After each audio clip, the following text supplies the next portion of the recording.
दोस्तों जय श्री राम।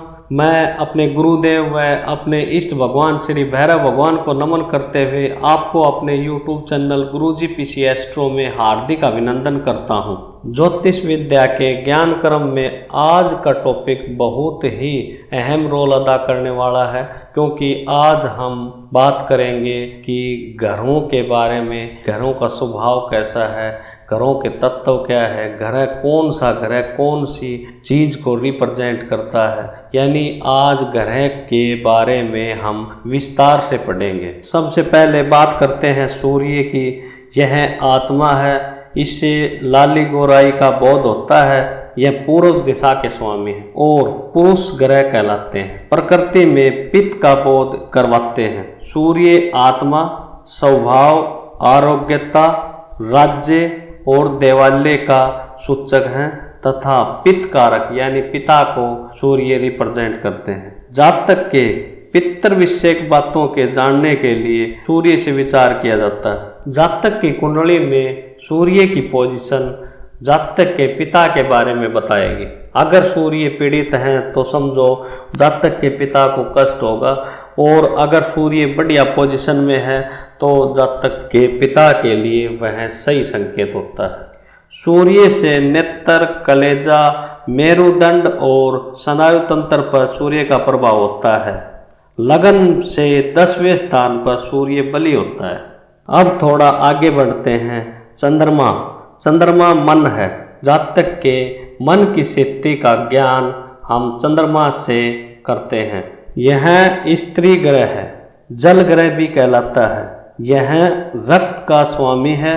यह ग्रह माता को चित्तवृत्ति, शारीरिक पुष्टि, राजानुग्रह, संपत्ति और चतुर्थ स्थान का कारक। माता के विषय में हम जब बातें करते हैं तो चंद्रमा की स्थिति को देखते हैं। चतुर्थ स्थान पर चंद्रमा बली होता है। जातक के नेत्र, मस्तिष्क, उदर और मूत्र सतली का भी विचार चंद्रमा से किया जाता है।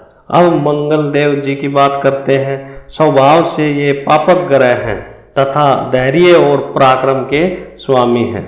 रंग में अति लाल हैं।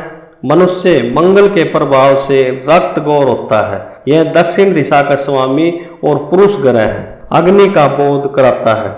यह पित्त प्रवृत्ति और मंजा का स्वामी होता है। शक्ति, भू संपत्ति, कृषि, धैर्य, रोग, भ्राता, पराक्रम, अग्नि, सेनापति तथा राज शत्रु का कारक है। तीसरे और छठे स्थान का कारक होता है। यह द्वितीय स्थान पर निष्फल होता है। शरीर कितना पुष्ट होगा ये मंगल की स्थिति पर निर्भर करता है। यह 10वें स्थान में दिग्बली होता है।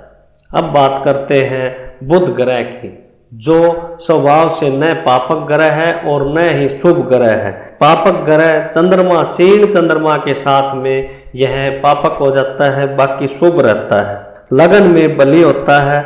यह वाणी का स्वामी है। इसका रंग हरा है। बुध के प्रभाव से जातक का रंग श्याम वर्ण होता है। उत्तर दिशा का स्वामी होता है।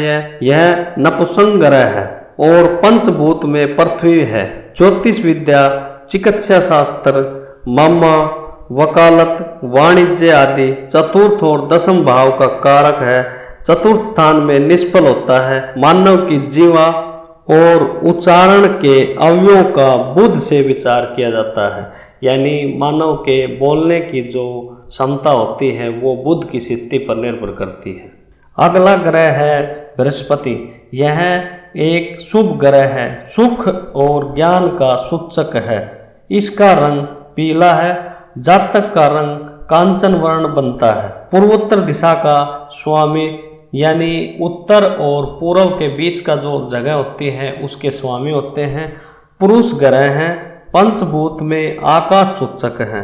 यह ग्रह चर्बी तथा कफ धातु की वृद्धि करने वाला है। धर्म, कर्म, देव, ब्राह्मण ग्रह, पुत्र, बंध, पौत्र, पितामह, सत्व गुण, मित्र, मंत्री, धन, विद्या, उदर तथा देश का कारक है।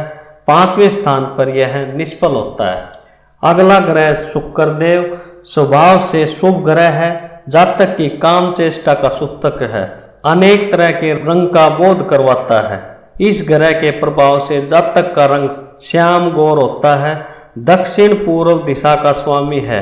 छठे स्थान में निष्फल और सातवें स्थान में अनिष्टकारी होता है। जल का सूचक है। यह कफ और वीर्य धातु का कारक है।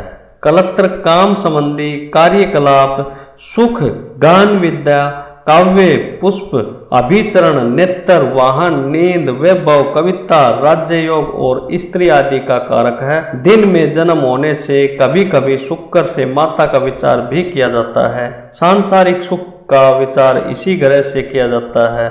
यह सप्तम स्थान का कारक है।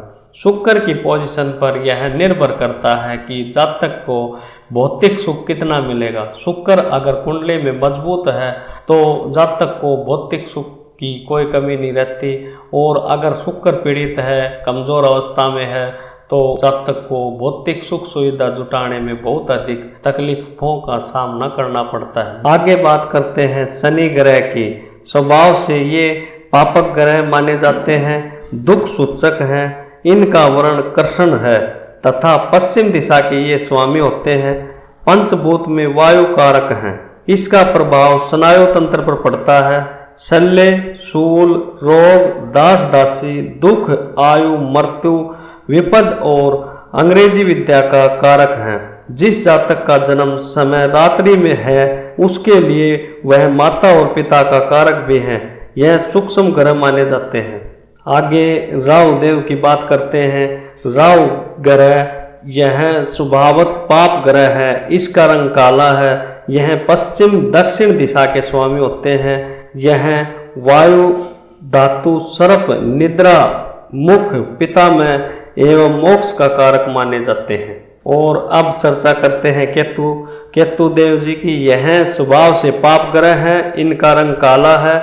यह चरम रोग, मातामह यानी दादी को, हस्त, पाद, नीच जाति, कष्ट और मोक्ष का कारक माना जाता है। दोस्तों, राहु और केतु छाया ग्रह माने जाते हैं। बृहस्पति और शुक्र दोनों शुभ ग्रह हैं, पर शुक्र से सांसारिक और व्यवहारिक सुखों का और बृहस्पति से पारलौकिक एवं आध्यात्मिक सुखों का विचार किया जाता है। बृहस्पति संपूर्ण आत्म उन्नति का कारक है।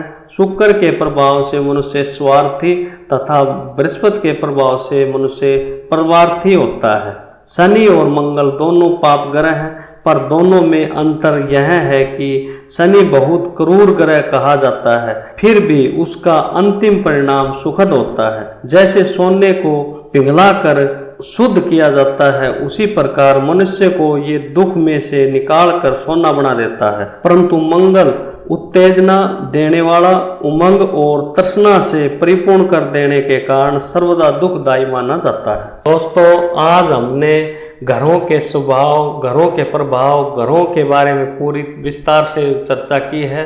तो इन सभी बातों को आप अच्छी प्रकार से नोट कर लें, ताकि आने वाले समय में आप जब कुंडली की प्रेडिक्शन करो तो ये बातें, आज की बातें आपको सहायता करें प्रेडिक्शन करने में। तो इसलिए आज का टॉपिक बहुत ही इम्पोर्टेंट था।